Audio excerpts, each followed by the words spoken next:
in Swords of Scheherazade. It all links together.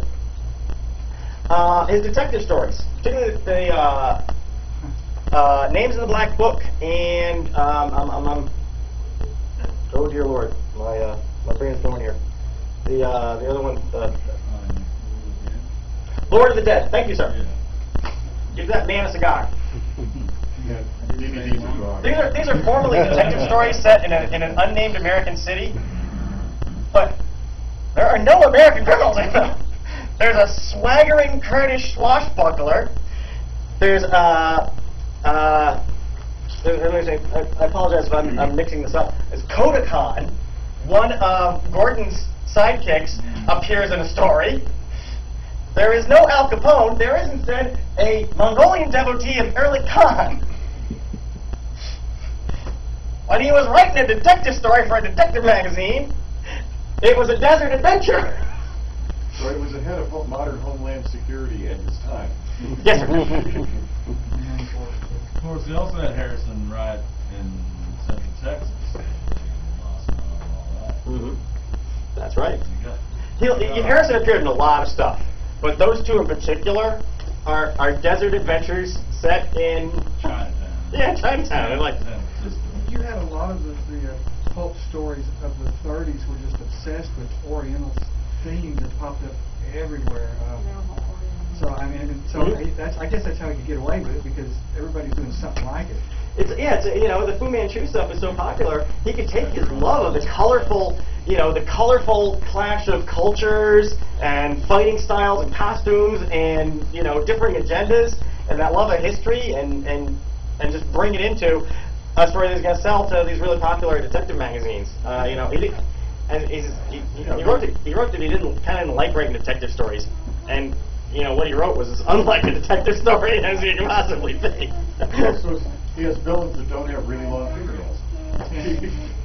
Well, that gets in the way of pulling a Mongol longbow. Right. We kind of arbitrarily call these desert adventures. I tend to think of them more as Oriental adventures.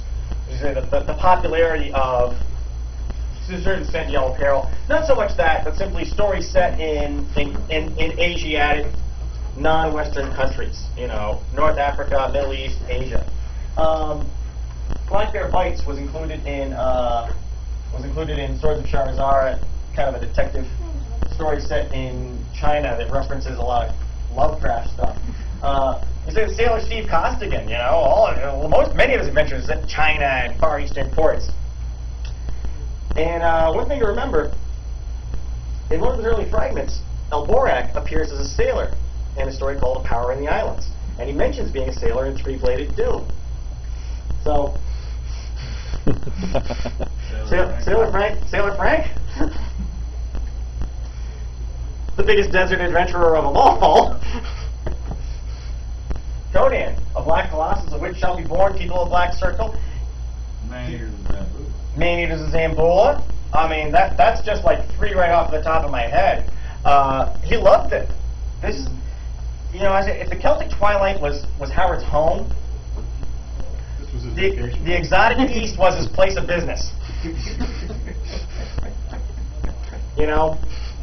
That was the P.O. box. All right, we can go on and on. I know we gotta wrap up. Like I say, this is so much of what was important to Howard, to what he loved, to what made him tick as a writer. If you want to know about Howard, you gotta look at the Gordon stories of the Oriental Adventures.